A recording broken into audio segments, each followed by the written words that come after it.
Welcome.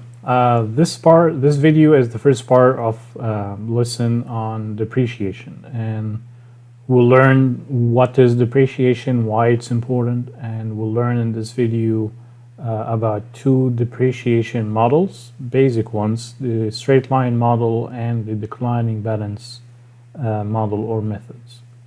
And the second part will dig deeper into the declining balance method.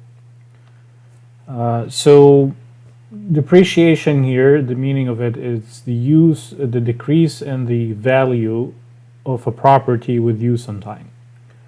So it's like the simplest example is the car. You buy a car from a car dealer. Let's say it costs $25,000. So its purchase or the cost base is here. The value of this asset or this car is $25,000. Now, once you write it, once it's your ownership, and then let's say you change your mind and you want to sell it after a month. Within this month, the value will be decreased from $25,000 to something else. Why? Because you used it over the month. You used it. And also over time, the quality maybe or it gets deteriorated. So depreciation here is a way to mathematically represent the depreciation or the loss of the value of an asset over time, or the deterioration of the condition or the value of the asset over time. So now you have an amount of money that you invested into an asset, and over time you will lose the value of this asset, but you from accounting perspective you need to set an assumed value for its salvage, and it's called here what we call the book value. The book value at the end of the life here is the salvage value. And it has a very big implications when we talk about taxes, because the government will charge you taxes based on how much you bought an asset and how much you sold it. So you have to set an amount here for how much you would have this asset valued at the end of its useful life. Some assets, or at the end of their useful life, they just turn out to be zero value. And even if they're still functioning, but if you sell them, no one will buy them, or there is no value for them in the market. So, but still, they are useful for you, and you use them. So you have to set the salvage value in your books, accounting books, and this is the one thing that you want your value depreciation on the books mathematically to be decreasing from your P value at the beginning of the useful life for the asset to the F value at the end of its useful life. And now how this value of the asset decreases, now that depends on what model you use to represent the depreciation. And at the end of each year, you would have a book value for this asset. So in your books, in your accounting system, the system will tell you the value of the asset at the end of this year is that. Based on what? Based on the initial cost of the asset and the target or the salvage value at the end of its useful life. There's some way mathematically to represent the decrease of the value here. So the book value BT at the end of year T, and then in a similar way, in similar calculation, you can also figure out the book value at the end of T minus 1 year. The difference between these two book values, which is the amount of depreciation that happened during year T, is called DT, or what we call depreciation charge or depreciation cost. So all depreciation models deal with calculating DT, depreciation charge, and the book value BT at any year T. So why we need depreciation? Why we bother ourselves with figuring out on mathematically and on the books how the value of an asset depreciates? First of all, it's accurate reporting to the business owner. So I, as a business owner, put equity and put money into a business to buy equipment, cars, machines, and I want to see what's the value of my business, what's the value of my investment. I invested at the beginning a specific amount of money. Now these assets are depreciating. I want to know what's the value of these assets at any point of time. Also, it's a reasonable way, and it helps to plan for replacing these assets. So when I decide let's sell this asset and buy a new one, then I will know, at least in the books, what's the value of this asset. And of course, the third thing is it has a very serious tax implications here. So when you sell an asset, that's considered a revenue to your business, but will the government charge you taxes on that revenue on selling that asset or that building or that equipment or machine? It depends on the depreciation model that you selected and set up for this asset when you purchase it from the beginning. So the three main reasons here is you need to report to the business owners the status of the business from the value and equity. You need to and assets. You need to also have that data and value and the books to help you plan for replacing these assets. And finally, to report your taxes. Now, are all assets here depreciable, or meaning that you can depreciate them and you have to do all the depreciation calculations that are discussed here? No. So not all assets or properties are depreciable. There are requirements and conditions for these. The first one, it must be used for business or income production, meaning that I cannot buy a car for my personal pleasure and use and tell the IRS that, I bought a car, give me tax deductions here. So it has to be used for a business. Unless I use this car really in reality, I use it for my proprietorship business. So can I do a business on the side like printing flyers and like printing services, and I use my personal car to deliver these orders, then I can use it. The value of using the car over time, I can use it in my tax reporting and in my business, that side business, reporting its taxes. So it has to be used for reporting, for generating income and for business purposes. It must have a life that's more than a year. So you cannot use like things that are commodities. Like you cannot buy material and say it's depreciable. The material will be used in production, so it's not something you can claim to be depreciable here. So anything consumable or commodities or anything that's even like an equipment but it's have a very short life, then it cannot be depreciable. And the last thing here, it must be something that wears and tears. So its value naturally decay over time with use and deterioration over time. So the third condition here is very critical, and it helps us to differentiate between all the depreciable assets and one specific type of assets, which is land. Land is an asset. People buy lands as an asset, as an investment, but land is not depreciable because it's not something that decay or wears over time. Because naturally, actually, people buy lands because the value of it grows over time, not decay over time. So people don't buy, let's say, car as a way of investing.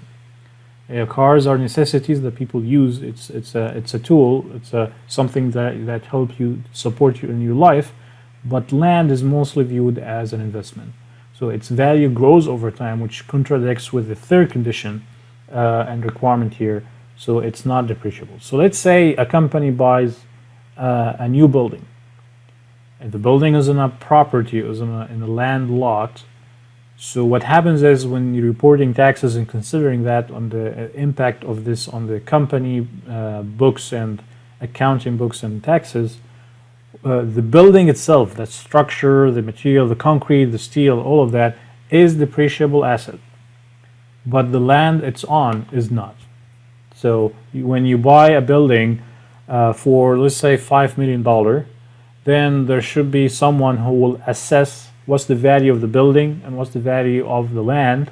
And the value of the building is the one that will be put in the book and the accounting system as depreciable, and the value of the land is not. So that's a very important concept to understand here about depreciation. Now, how to model depreciation here? There are different ways. Like I'm drawing here this dotted line here just to show you that the value of the asset decreases generally, but at what rate, at what shape, it depends on the model and the method you use. So there are three main ones are well known. There are other methods, but I'm not listing them here. It's not an exhaustive list. So there is the straight line depreciation, which is the very basic, very fundamental one. Declining balance depreciation, which kind of tries to represent the actual reality of deterioration of assets. And there's the MACRS, Modified Accelerated Cost Recovery System. We will not cover MACRS, MACRS. It's very similar to declining balance, and it's actually based on both declining balance and a straight line. So because of the limited time of the course, we are covering only straight line and declining balance.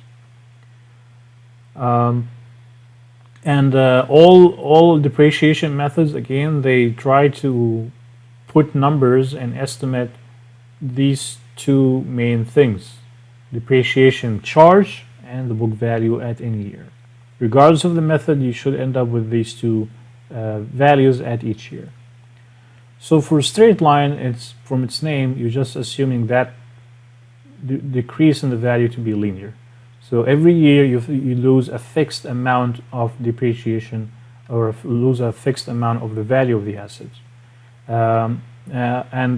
It's very simple here. The amount that you lose every year is equal to the amount that you use total over the useful life, which is the difference between P and F, divided by over how many years of useful life. So DG, which is D1 or D2, in this case all of them will be equal because it's a line, linear depreciation here. It will be equal to P minus F over N. And this means that at the end of each any year, at the end of any year, BT, the value of BT will be equal to P minus the depreciation that happened between 0 and T, which is T, the number of years from 0 to T, times the depreciation that happens in every year, which is, we can call it here DT or just D. So let's see this is a quick example here. We have this machine that's purchased for $500,000. It has a useful life of 10 years and salvage value of $50,000. Determine the depreciation allowance or a charge here, a similar, different name for the same thing. So D5, so for the 5th year, and the book value at the end of the 5th year. So we're talking also B5. So D5 and B5. So to summarize, this is P, F, N, and T. And it's just a matter of applying the two formulas we have here. D5 is equal to just D. Any year will experience that loss of value of 500,000 minus 50,000 divided by 10. So every year you're losing 45,000 of the value of this machine. The book value at the end of year 5 will be equal to the initial investment that you put in, 500,000, minus 5 years, where every year you lose 4,500,000. So it's that simple. Always when you start modeling real life things using linear behavior, you simplifying actually things here a lot. And in some cases, you are actually oversimplifying things. And this is why declining balance here comes to try to fix the issues with straight line depreciation. So declining balance comes to reflect the reality, which is a lot of depreciation happens at the early years of the asset. So it's not straight line or linear depreciation here. So going back to the car example I mentioned, so you can go to the car dealer, buy a car, let's say a BMW, so I'm not sure how much is it now, like 35,000 maybe or 40,000.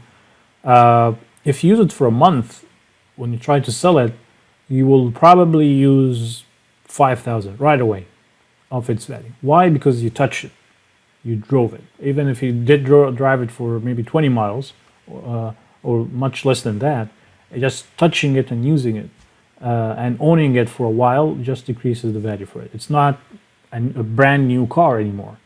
But over time, the depreciation flattens and you don't lose that much value of your asset. So kind of, it's always like when you buy a new car, you buy it knowing that you're willing to accept the fact that you will be losing a lot of its value right away in return of having the pleasure of owning a brand new car. But if you care about your investment, which a lot of people will say, buy a used car. So it's not really old, but you already now your investment, whatever money you put in a used car, it will be, you will not lose a lot of it in the first couple of years. So that's kind of a common sense. It's a reality that a lot of depreciation happens in early years of an asset. So how now, the question, how to model this mathematically. So the idea here is you're going to use a depreciation charge rate or a constant fraction here, what we call P lowercase. So this P will be used, it's a fixed value percentage wise that will be used to model depreciation of every year. So dt in any year is equal to that fraction times the book value at the end of the previous year, which is the book value at the beginning of this year. So now your dt is different from a year to a year. Of course, it will be bigger in the first year because your bt minus 1 is basically equal to p uppercase, which is the initial investment you have. So your book value decreases over time. A fraction of it will also decrease, so your depreciation decreases over time. So this is the main really formula here, kind of the basis of this method, which based on it also, like the book value in a year, BT, is equal to the book value at the beginning of this year or at the end of the previous year, BT minus 1, minus the depreciation that happens in that year, DT. Knowing that DT from this formula is equal to P times BT minus 1, so this means that kind of using the depreciation fraction here, P lowercase, in a different way. So BT is equal to 1 minus P times BT minus 1. So that's kind of how to calculate the book value using the depreciation rate here, and how to calculate the depreciation amount using the depreciation rate. So that will be the shape of the depreciation and the book values over time. And let's trace it here. So you start with B0, which is the end of year 0, or in this case it's the initial investment P, and you want to end with F here. So what happens is I will say BT is equal to 1 minus P times B T minus 1. So in the first year I will use D1, and I will have B1 at the end of this year. So and B1 will equal to 1 minus P times B0, which is P uppercase. Second year, it will be B2 is equal to 1 minus P times B1. And B1, I have the value for it if I follow the series here. So that will mean B2 is equal to 1 minus P lowercase to the power 2 times P uppercase. And if you keep going like that, I see a pattern, right? So B1 is equal to 1 minus P times P uppercase. B4 is 1 minus P to the power 4 times P uppercase.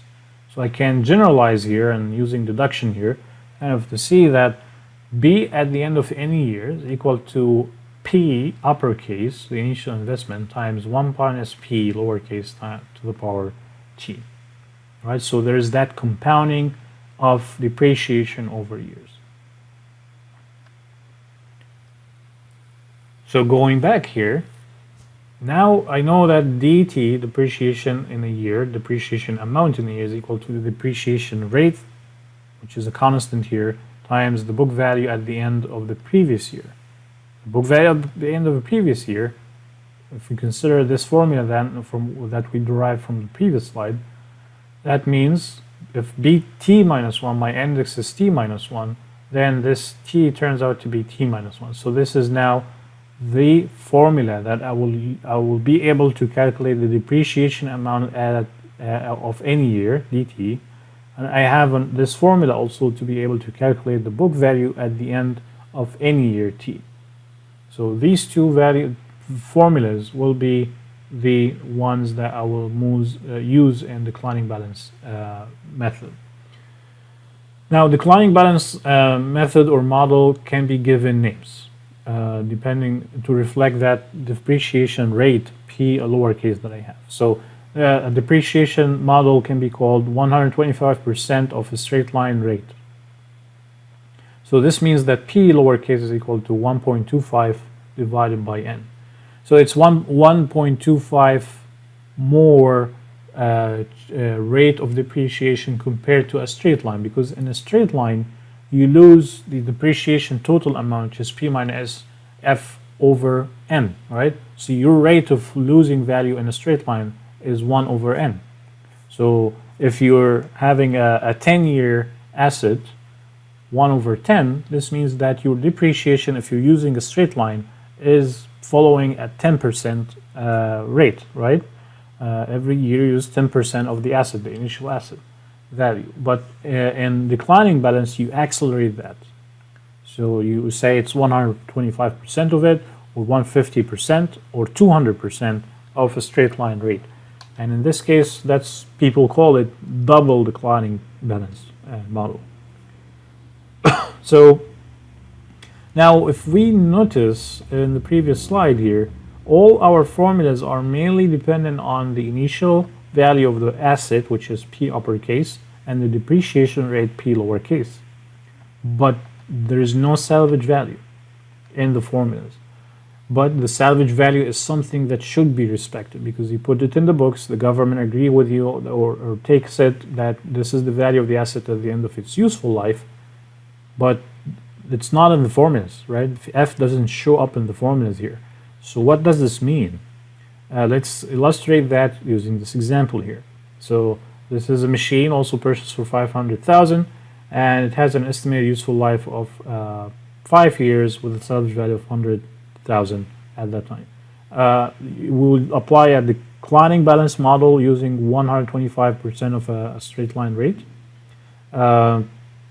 I want to compare the value of the book value at the end of the 5th year, which should be equal to the salvage value of 100,000. So, but we don't have this value 100,000 reflected in the formulas we're going to use. So using the declining balance, I'm using here 1.25 of a straight line rate, so 1.25 over N, that's 0.25 rate. So the asset has 5 years, but I'm losing its depreciation, full amount of depreciation over 4 years. If you think about it, 25% of 0.25, that means that I will consume my depreciation amount that I should lose over 4 years, not 5. So that's why I'm kind of front-loading my depreciation here. So starting with the year 0. So year 0, meaning it's still no use of the asset yet. So I don't have any depreciation, but my initial investment here, initial value is 500,000. Dealing now with D1. So during year 1, applying just the formula here, 0.25 times 500,000 times 0.75 to the power t minus 1, in this case, is equal to 0. So it's 125,000 of a depreciation that you will have in the first year.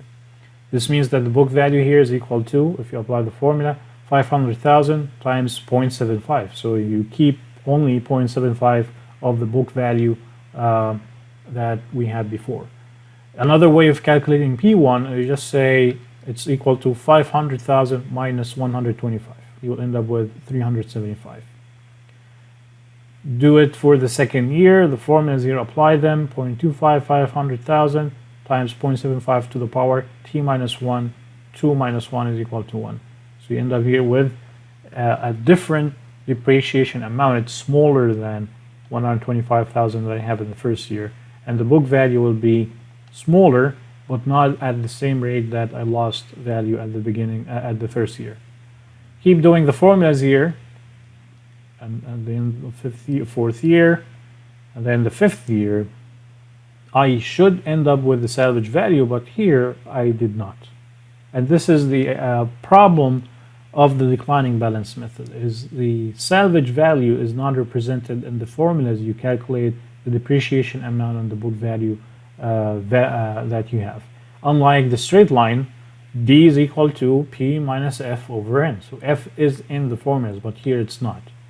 So this is just showing here, if I keep changing P, it's like I aimed for F, but I didn't really end exactly at F. And it's important from accounting and tax purposes that you end up at F value. So the book value 5 here should be exactly equal to the salvage value of 100,000. So this will be an issue that we will resolve in the second part of this lesson. But we learned in this part what is depreciation, why it's important, and the different methods that can be used to represent the depreciation of an asset. We learned about straight line, very straightforward, very easy. Declining balance is trying to make that depreciation realistic, but it comes with its own issues because the salvage value is not represented in the formulas. So in the second part, we'll learn how to fix and be able to deal with this issue. Thanks for watching. Take care of yourself and those around you.